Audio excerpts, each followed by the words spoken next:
for like 3, 4, 5 weeks. You don't have to have them the whole year. And there are inexpensive ways to get them.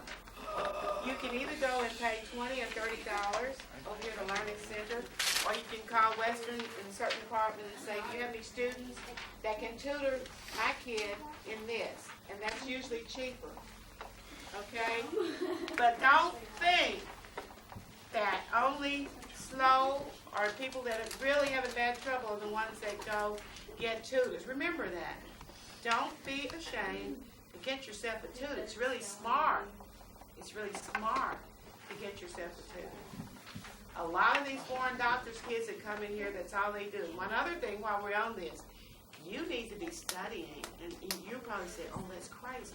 You need to be studying for the PSAT now on a regular basis. A lot of these parents have basements full of computerized programs, and you will be taking the same test that everybody in this nation will be taking when you take the PSAT. Have you heard of that in the 10th grade? Oh. All right, in 10th and 11th grade. Are you taking it in the 10th next year because our district pays for it? And it's kind of like a practice. It only counts one time, and that's October of your junior year. And that's the way you get to be National Merit Scholar. Have you heard of that? The ones where your whole college is paid for wherever you go, if you have high enough score. All right, now, that's another way out. If you have low grades, pull it up with the test score. Here's another thing.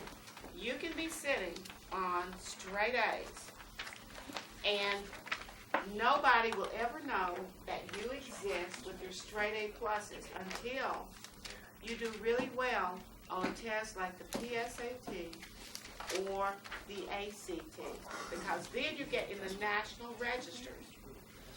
If you do extremely well on those tests, they will come after you worse than they do any professional ball player.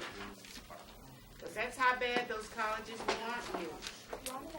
They want you, when they find out that you've blown the top off the SAT or the PSAT, they will offer you all kinds of money because they figure you're the kind of student that needs to be in their school. When you start to look at college manuals and things like that, they tell you what their average SAT scores are.